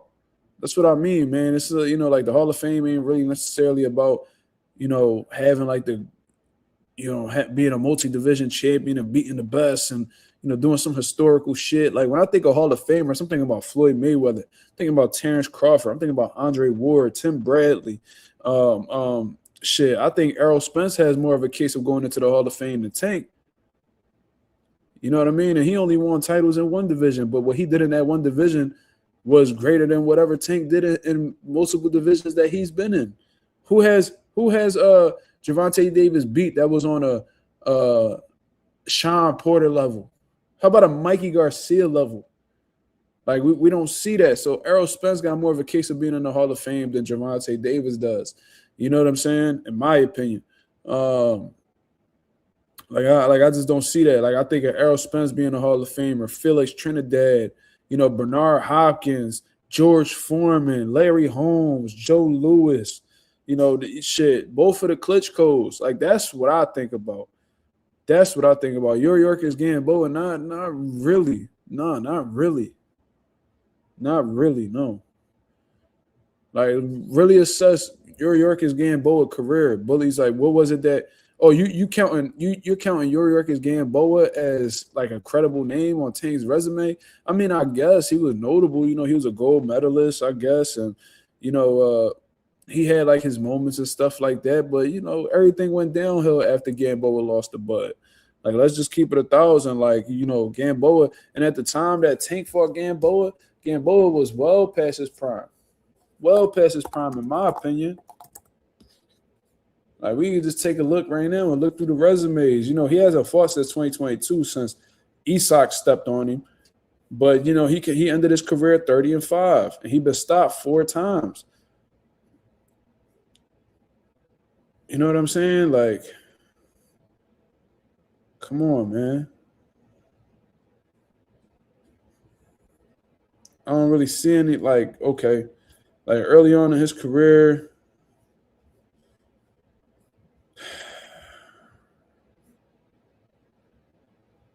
he beat Orlando Salido, Jorge Solis, Daniel Ponce de Leon. That was a technical decision. Then he fought Darles Perez. Then he lost to Bud. He lost to that boy Castellanos twice. He lost to that motherfucker twice, didn't he? I'm tripping.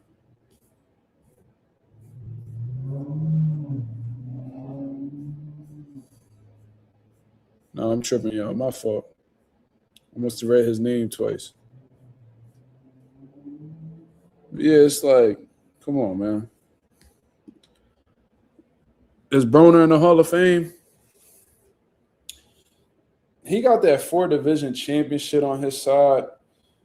You know what I mean? But, like, resume, it's like, come on, bro. Like, that like, to me, like, you got to do some great shit to be in the Hall of Fame. You got to beat, like, some notable guys. Like, who Broner's best wins is probably, like, fucking Paulie Malignaggi. Like, come on, bro. Paulie, bro. Then you got he was at 130. Who was that? Ponce de Leon. He beat Ponce de Leon. You feel what I'm saying? Like, he like, all right.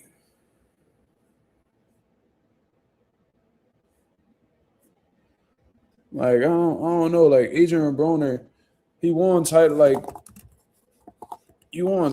and shit, but it was like against who? You feel what I mean? That'd be my whole thing. And it's like, you got to prove that you great time and time and time again. Like the ones that I mentioned, they proved that they was great time and time again.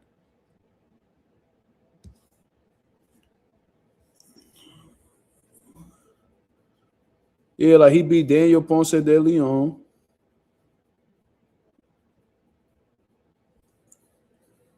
Antonio DeMarco. Then it's Paulie, bro. You lost to Maidana. You beat John Molina Jr. It's like, all right, bro. You lost to Sean Porter. Like, he lost to Mikey. You lost to Pacquiao. You got a draw with Jesse Vargas. I was there. You just lost to Blair Cobbs. It's like, nah, bro. Like, I don't know.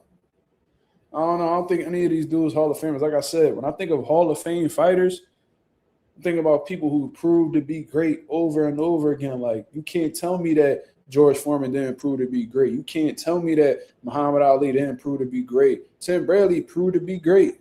He did.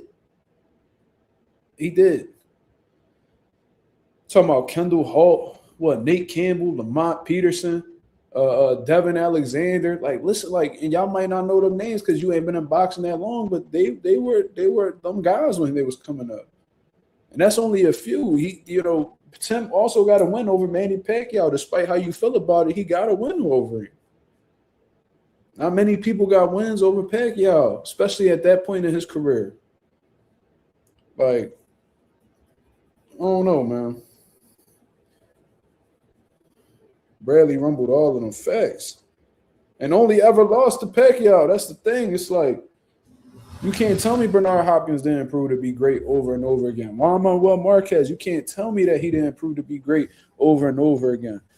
Like, for real, Danny Garcia's resume at 140, that's more Hall of Fame worthy than a fucking Gervonta Davis. I don't give a fuck what nobody say. And anybody that want to have that debate, we could have it. We could really have it. Like, come on, bro.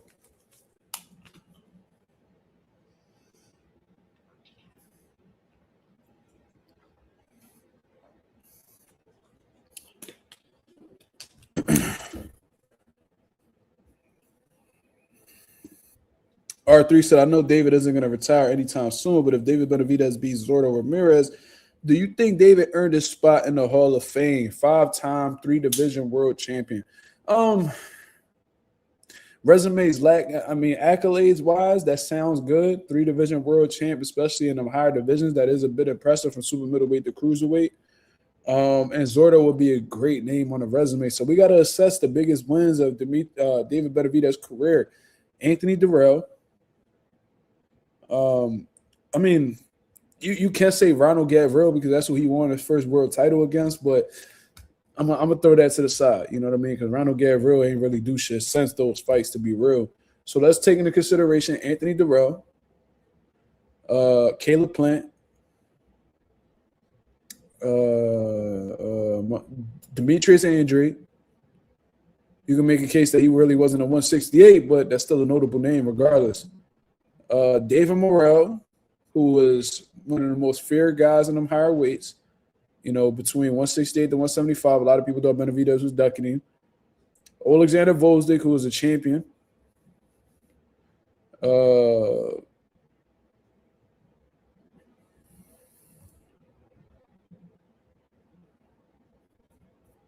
not going to say too much about Anthony Yarde because as far as I'm concerned, he was a world title challenger. That's all he ever was. So, not really. I think Benavidez is on the right track. So, like, if he beats Zordo, let's say he does some shit like he beats Zordo, right? And he wins that world title, and he goes back to 75, and he fights the winner of Better Beef, Bivol, at 175. Whoever wins that trilogy, then they see him and he beats them. Now you want some shit. Now you's like, you there. To me. You know what I'm saying? Because if you got Bivol, let's say Better Beef beats Bivol, and he goes and he punches on Better Beef. We can't say, oh, well, Better Beef was 40 plus years old. No. He just beat a prime Dimitri Bivol. Ain't nobody trying to hear none of that shit. But let's say Bivol, beats Better Beef again. That he gets in there with Benavidez, and Benavidez beats that ass. It's like we gotta start having that discussion. And Tim Bradley got a win over Juan Manuel Marquez. I was really upset with that. Tim Bradley, a Hall of Famer, bro. Really a Hall of Famer. I'll be clowning him. I'll be talking shit about him because he be tripping sometimes, but Tim Bradley was a hell of a fighter and Tim motherfucker had courage. That nigga had nuts. Pause. But you get what I mean? Like, he had courage. He was a dog, for real. What up, Chris? How you feeling? What up? But, yeah. Broner beat several shades of shit out of DeMarco. Yeah, that's a fact. I remember that. I remember Broner was whooping on John Molina Jr. too. That's like when PBC first got off the ground. I remember that shit. Gervonta Davis would beat your favorite fighter. How would you know? What has Gervonta Davis done to first of all, my favorite fighter is Jerron Boots Ennis. So that's a fucking lie. So you don't even know what the fuck you talking about. My other favorite fighter is David Benavidez. So that also wouldn't make sense. So I would say that, how about you figure out who my favorite fighters are before you make that dumbass statement? But one thing I want to rebuttal with is, how do you know? How do you know if he hasn't fought those top names? How would you know? You guessing? You speculating? You assuming? Because as a boxing fan, I wouldn't want to assume anything. I would like to know. Gervonta Davis fans, for the most part, not all of them, but for the most part, a lot of them like to imagine. Motherfucking Tank fans, they live in a fantasy land. Y'all motherfuckers just want to think about, y'all niggas just want to think about what Tank did. You know what I'm saying? It's like, y'all niggas, like Gervonta Davis fans, y'all remind me of like niggas that be in long distance relationships. Like y'all motherfuckers, all y'all do is just think about what y'all could have done. And you know what I mean? Like, all long distances is like, man, I miss you, man. Like, man, but I know if I was there right now, then we would do this and we would do that. And we like that's y'all Gervonta Davis fans. Like, man, I know if Tank would have fought him, he would have did this. And like y'all niggas live in y'all imagination. Y'all some hoes for supporting a motherfucker who don't even want to give y'all what y'all want. If I was there right now, babe. If I was in Florida right now with you, babe. Oh man, whole time she got her back beat in. And all you thinking about is just, oh man, if I was over there right now, man, you be in trouble, man. All y'all niggas do is just live in a fucking fantasy land. Y'all niggas is hoes. How can y'all live like that?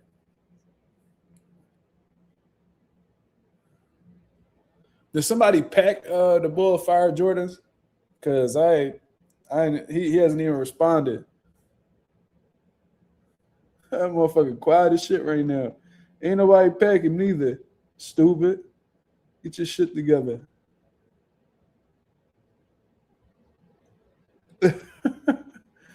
Stupid ass.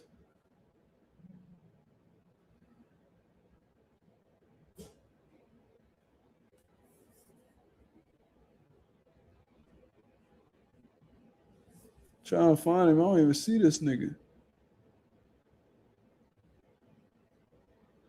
He not in timeout or nothing. Like, oh, y'all hit him? Let me unhide him. Let me see what Fire Jordan's got to say. I want to unhide him. If you still in the building, bro, I want to know what you guys say. I just unhid you. I got some time today. Without me? Yeah, one of them niggas. That's the type of time that they be on, man. I know if Tank would have fought Shakur, Shakur, man, you wouldn't stand a chance, man. Man, if Tank would have fought Gary Russell, man, he'd have knocked that old nigga. Man, if he would have fought Tevin, man, he would have knocked that nigga eye straight, man. Man, if he would have fought Devin, man, he would have knocked him out just like Ryan did, man. Yeah, man. Like, that's all. If. Y'all niggas love to live in if, not me, nigga. Fuck the long distance relationship, nigga. I want my bitch in front of me right now. Fuck, I need to think about, nigga. If I ever gotta be like, if Boots would have did this, man, if Boots would have did this, bro, ain't no point in being a fan of the nigga, bro. Ain't no point. The shit right there to be made. He don't want to do that for you, so it's fuck him. Fire Jordan's got the Jordan 6 rings collection. Ain't no way. That's the most trash. I know exactly what you're talking about. We call them Jones in Philly. We call them Jones the Mexican Jordans, because only Mexicans be wearing them Jones, and like them Rican Jones straight from the island. They be wearing. Yeah, I think that's so ugly to me, bro. Like if I see a girl wearing them Jones, I'm like, yo, that shit. Them Jones super trash, bro. Like the Jordans that I got, they gotta be super official, bro. Like there's no way. Bro said they believe in the nigga more than he believe in himself. Ain't that some shit? Like y'all simp ass niggas that be like, dang, I know you done cheated on me 20 times, but I know you could change. Like I know you got what it takes. Can you please stop? Just change. I know you could do. I know you could change. Then she's a hoe, nigga. Let it go. She a hoe. Let it go.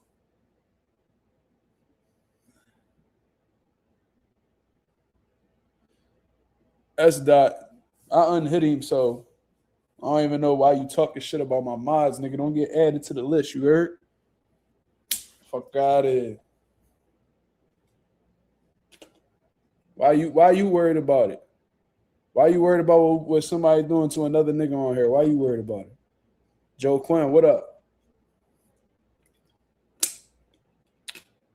That's what I want to know. Why you tripping? Ain't none of your concern, brother. That's your mans? Let me know. Let me know if that's your mans.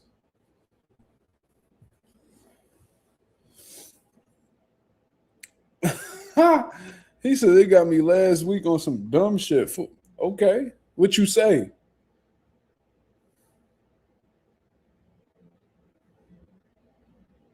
Yeah, it's like, babe, I know you can change. I know you done cheated on me with Rob, and I know you done cheated on me with Steven and all that. But babe, just please stop. That's how Tank fans be like, please stop being a bitch. Please stop, Duggan. Just fight him, please. He like, fuck you. Oh, man, see this, man, you ain't even got to do that, man. Man, you got me looking bad out here, man. You ain't got to support me. Fuck you. I'm up. I don't need you no more. Oh, man, y'all niggas be some hoes. He said my girl taller than 10. I think mine's is too.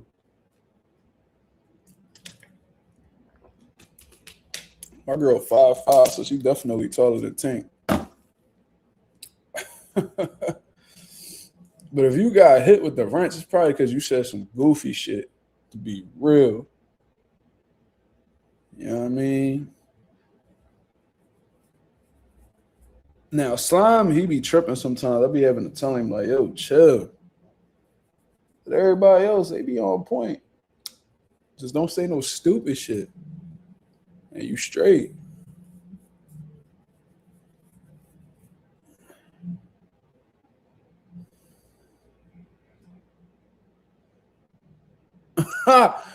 Yo, see, that's some bitch shit right there. Tank called a fan, I don't know what word he said. And the fan said, I'm trying to defend you, King. What?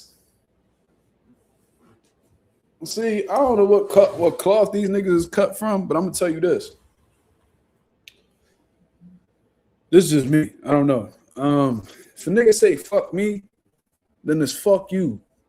Like, I ain't one of them niggas where it's like, yo, let me get an interview, man. No, you a dick rider. Oh. So that's a no? Y'all niggas. Rest dot, eat a dick respectfully. Y'all go ahead and pack him, please. No, just pack him permanently. Get him up out of here. You don't want to see me offline. Like, nigga, shut up, nigga. You ain't gonna do nothing. Tough ass nigga. Fuck out of here. Stupid. Play that shit on the block list, dummy. Play tough on the block list, nigga. Get added to the graveyard. That shit extensive over there. I hope niggas know that when y'all talk tough on the internet, don't nobody believe y'all. Like, not an ounce of fear go through niggas' hearts. Like, I promise you that. Like, nigga, this the internet, bro. Like, if you really want to do some damage, do what you see. See niggas offline. The fuck? Tell niggas this shit all the time, bro. If you really want to make a difference in the world, it starts with you. Be the change you want to see in the world, brother. Crash out. Crash out. And deal with whatever come with that, brother. Green Jarrell says, drop that location. Who you talking about? Who you talking about, bro?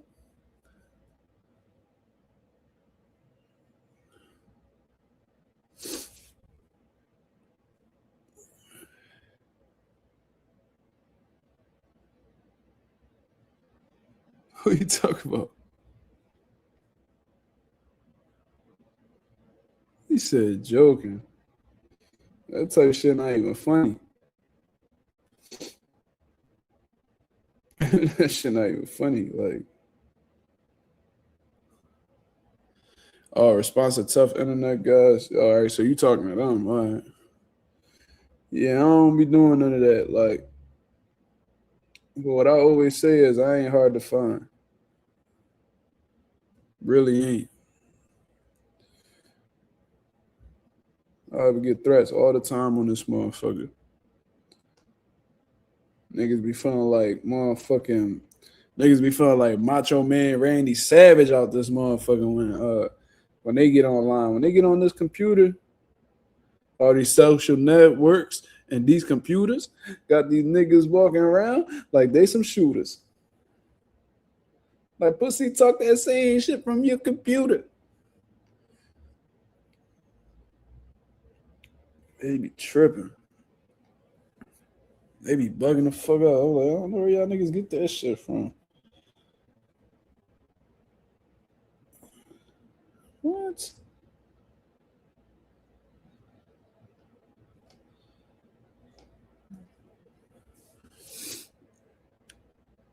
Have I ever debated boxing on another channel? Yes, I have.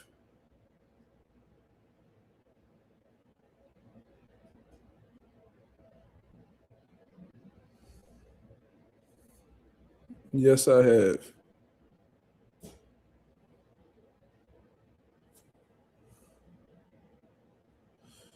Andres, what up, brother?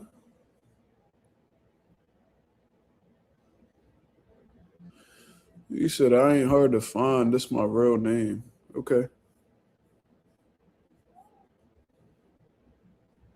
Just to let you know, nobody's looking for you, brother. I hope that helps. But yeah, Sean, I went on that boy KO boxing channel, and I fried him in front of his people. He's sick.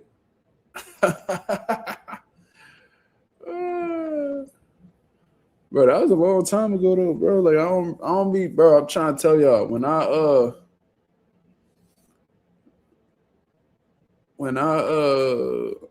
I say I don't be watching these dudes, I really don't be watching these dudes, bro. Like I really don't. You feel me? Like I just don't do that. This nigga said, "Thank God." That's funny as shit. But yeah, like I don't be looking at these other dudes' channel. I don't really care what their opinions be. I keep it with the fighters. You know what I mean? I watch the fighters' interviews. I watch, you know what I mean, like their respective YouTube channels and stuff like that. Like I've been watching Terence Crawford's YouTube channel lately. He's been having some great content. You know what I mean? Like whoever's responsible for like editing and making like recording his vlogs and shit, they're doing a great job. So I would watch a lot of that. I like Lamont Roach's little segments that he put together. Whenever Ring Magazine puts out their Inside of the Ring episodes, I check that out too. Like I don't really, like outside of like 78 Sports, I don't really, and that's sometimes, because I don't really be on, and that's another thing, I don't really be on YouTube unless I'm on here talking to y'all.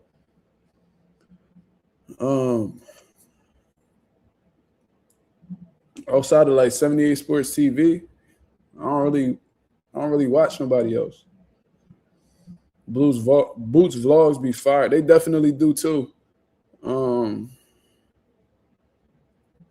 Yeah, but I do think his vlogs be too short. Like, I don't know. I think they need to like record more so they can have more to cook with. But yeah, I do like I think they need to show Boots' personality more, man. Like Boots got a great personality that a lot of people not really hip to just yet. You know what I'm saying?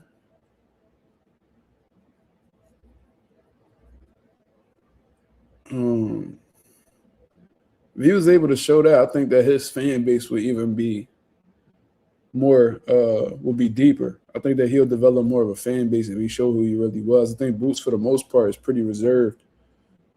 Like I've seen shades of like his personality, like in like face to face, and how the way he acts. I'm not saying he two-faced or nothing like that, but there is such thing as like reserving yourself.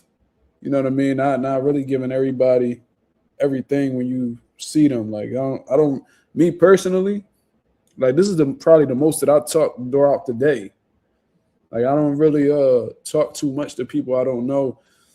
Like of course I talk to like my close friends and family, my mom, my dad, like my fighters, but I don't really like outside. You're not gonna catch me just talking to anybody, If I don't know you, you're not really getting that much out of me. Did I watch the Breakfast Club interviews with T.O. and Shakur? I only watched the Shakur one. I didn't get to watch the T.O. one yet. I don't really care for what T.O. be having to say no more because now every time he talk, he's saying some weird shit. And plus, like, you could tell T.O. is very uneducated. And the reason why that I say that he's very uneducated is because he uses a lot of, like, filler words. Like, and this is coming from somebody who I'm not no genius. You know what I mean? I don't perceive myself to be some type of genius. But I do feel like I have a great understanding of, like, vocabulary. You feel me? Even though I use slang, you know what I mean? Don't take that as me being unintelligent or anything like that. I could tap into that bag if I want to. But, like, T.O., he used a lot of, like, extra words. He's like, everything is going, like, things are going positively well. It's like, bro, just say you doing well, bro. Like, why you keep adding, like, these extra words? Like, he'll use extra words to make it seem like his vocab is extensive the whole time. He's like, he sounds like an idiot. You see what I mean? And he uses like words like nonetheless or nevertheless and like certain instances where it's not necessary. Yeah, like he very uneducated. Very uneducated. He tries to come across as like as this intellectual, but you could tell like real intellectuals, like real recognize real, right? So like if you are somebody who is, let's say you good at lying. If you're good at lying, you could tell when a motherfucker's not a good liar. You could even tell when somebody is lying, right? If you a bona fide street nigga, right? Let's say like you one of them, and you see somebody in front of you trying to come across like the street dude, you can tell by how the way they move whether they authentic with it or not. Like that's how I look at T.O. Like T.O. tries to come across like this educated person who's well spoken, but it's actually the very opposite. He's not. His vocab is trash.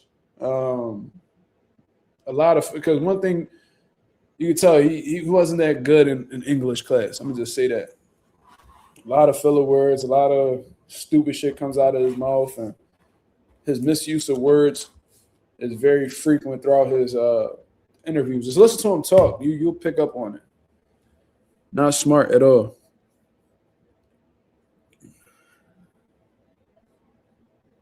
Yeah, he like one of them fake deep niggas too. Like he remind me of Will Smith's son. I forgot his name. His name like Jaden or some shit. Jada Smith. He used to swear he was fake deep. Like he swore he was fake deep. Well, he swore he was like Jada Smith said some shit one time. He said the more time you spend awake, the more time you spend asleep. How? Huh?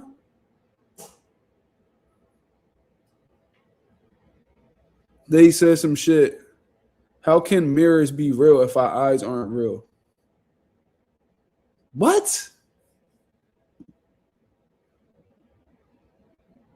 What the fuck is you talking about, bro? Like, he one of them niggas. Jada Smith is an idiot. Go ahead and tell Will I said that. Come smack me like how you tried Chris Rock, nigga.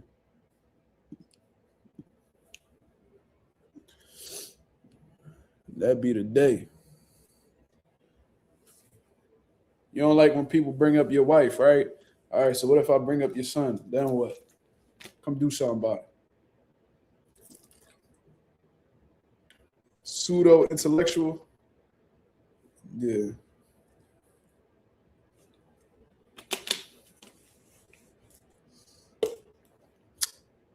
That slap was real. It looked weird how the way he slapped him, but he did slap him.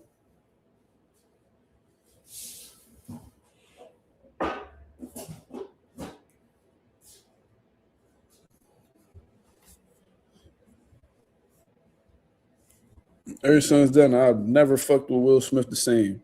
That was some hoe shit. And you like, bro, if y'all know Chris Rock, right? Like, he literally had a whole TV show called Everybody Hates Chris, where he clearly showed he was a pacifist, right? Like, he never wanted any trouble. He got bullied consistently. You know what I'm saying? Like, he ain't no tough motherfucker, and he a comedian, so he not saying anything like with ill will. So you go ahead and slap him. It's like that was really like the most pussy shit you could do. Like let's keep it real. Like you went in there slapped anybody that happened to say that. Bro, what's up with you, bro? Like, why you keep this motherfucker, bro? Can't stand motherfuckers like this.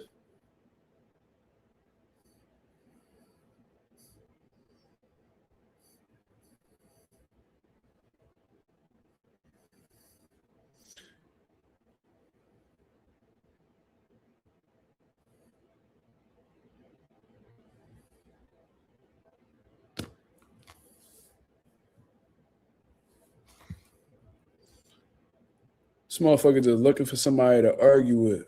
Go argue with your mother, nigga.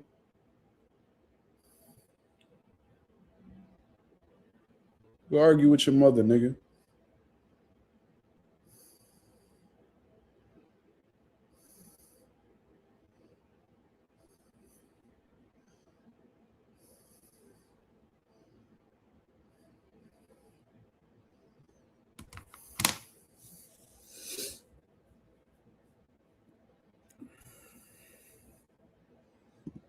Get him the fuck up out of here. He a weirdo.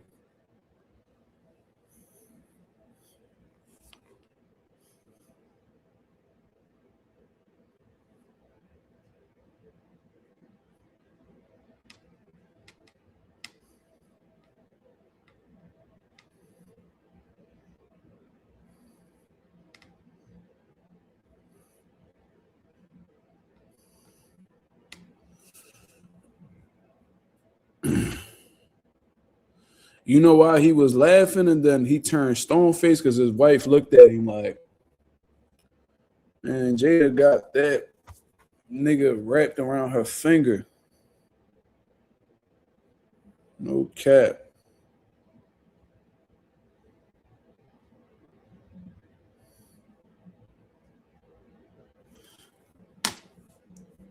Yeah, I don't know what's up with Bull. Like, some weird shit. Nigga's a weirdo.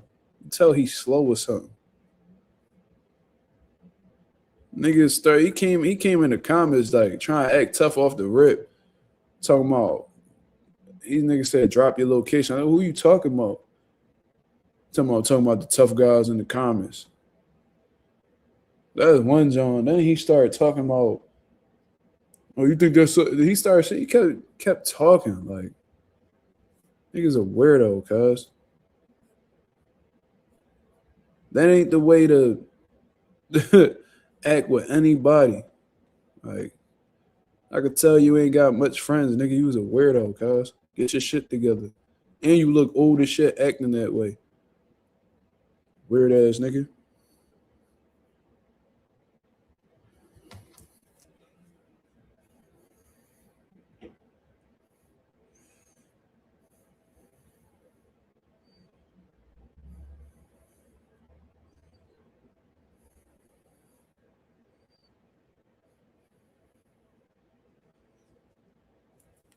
Super weird. R3 said, not sure if you heard, but Matias B sample came back positive. Yeah, I had seen that, but what was so weird to me was that they said it was positive, but didn't give a percentage. Like, it's so fucking weird, bro. Like, so fucking weird. Like, I don't really know what to call it. Like this, I just like, I don't know, bro. That shit is confusing. But Matias, he said he's sending hair samples to the other anti-doping agency. What's that? WADA? Or is it USADA? One of them. And yeah, like he's doing like extensive research on his end to prove that he's innocent, I guess. I don't know. I don't know. That's a super weird situation though. And some shit, like, I'm not saying that I'm not defending him. I'm not defending him at all. But it is like some shit that kind of don't make sense. You know what I'm saying? Some shit just a little fishy. I don't know. But I guess they're going to let the fight happen anyway. And most likely we're going to watch it. So, you know, it is what it is. What can I say? But why was Subrel acting like the B sample was totally clean? Well, the reason why he was saying that was because they didn't show a percentage, I guess. He said something during the interview. I wish Go 787 was in here. He got a better understanding of them Spanish podcasts than me. But I heard Subrel talking. He was saying how, you know, the B sample was clean, and he said that he talked to somebody who was close to, you know, who was involved with the process and all that, and they said that his B sample was clean. But then in the B sample, they said it was positive, but then wouldn't offer a percentage of how much ostrine was in the sample. Like it, I don't fucking know, bro. That's all. I can't really tell you much outside of that. I really can't call it. Shay, the boy Shay in the building, he said, do you think Andy versus Key will happen as Key's going up to 140? Maybe further down the line. I think Andy Cruz is just stuck at 135. Like he's looking to get his world title shot against Raymond Mortataya. You see what I'm saying? Mazuma Vada transports a sample to Wada. Yeah, I heard something like that. I would have to go rewatch the interview to really give you what Subrel has said, but you know, Subrel talking about that, like he talking about he gonna be suing niggas and everything after he gets down to the bottom of this because they trying to ruin his reputation. Like he feeling like he got set up. You feel me? So I don't know. So yeah, because typically, yeah, Bella, because typically when somebody tests positive, right, they will say like the percentage in which that substance is in their, you know, urine sample or blood sample, whatever it is. Yeah, so they said that he was like 0.00, whatever the number was. But then in the B sample, because they asked for them to open the B sample, and he said that he actually wanted to be there. He said he actually wanted to be there while they did the while they opened the B sample because he knows exactly how the way he packaged it and shit like that. So he's like very on edge, like he doesn't really trust them or some shit like that. So I don't know. But yeah, I just found it weird that they said the B sample did have ostrine, but they didn't say to what level. Was it the same amount? Was it the same amount as the A sample? Was it not? I don't know. I really don't know. But, you know, I'm holding Subrel accountable regardless. Unless he was able to affect, like if he's actually able to prove that contamination did take place or somehow, some way he was able to, you know, confirm that he didn't have this in his system, you know, I got to hold him accountable. That's just how this shit goes. And we're going to do that with everybody who tests positive, you know, in the past, present, and future.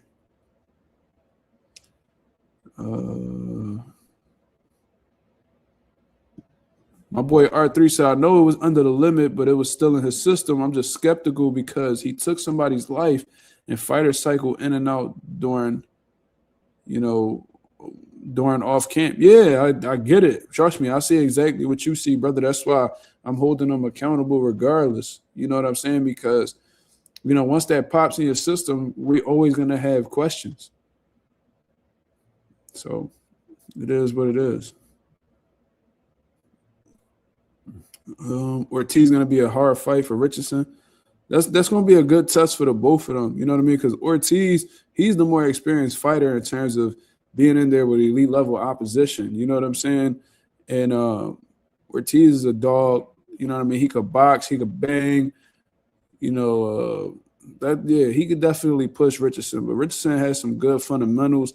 Got a good jab, good straight punches, to be honest with you, good understanding of range. He could give Ortiz some problems, too. If Ortiz isn't able to close the gap or he isn't able to neutralize Hitchin's jab, he could be in some trouble. He could get outboxed. All right, I'm gonna do a couple more questions, then I'm done because I've been on here for 2 hours. God damn. He said, "Who do you think unifies first at 140?" That's a good question. Well, when looking over the champions right now, you got Subriel Matias, you got Teofimo, you have Subriel, Teofimo, you got Gary Antoine, and then I always forget the last one for some reason. Then you have Jesus Christ, Richardson Hitchens, right? Yeah. So out of those four right there, to me, it's either gonna be Subriel or Gary Antoine. I think those will be the two champions that are likely fight each other out of everybody else. Hitchens, he be giving people trouble. He be acting like he don't want no trouble, to be honest with you. Teofimo, he be on the same type of boat, and I think he's gonna lose to Shakur anyway. So I don't see him being the champion after January 31st. So I think I think Subriel and Antoine will be the ones to fight each other and, you know, go from there. But I think after Subriel, if Subriel beats Dalton Smith, he got to go see Puello again. So who knows how that's going to work. Rich is just scared of Gary. That's what a lot of people say. But anyways, man, I'm going to get up out of here. I appreciate everybody that came through and showed love as always. If y'all could go ahead and hit the like button on the way out, that'd be very much appreciated. You see what I'm saying? I'm on the road to 4K. We well into the 3,200 mark, looking to hit that 3,300 mark. Shout out to everybody that's contributed to the channel. I'll be back at y'all with another live, 10:30 p.m. Eastern Standard Time to continue cooking up on what's going on in the boxing world.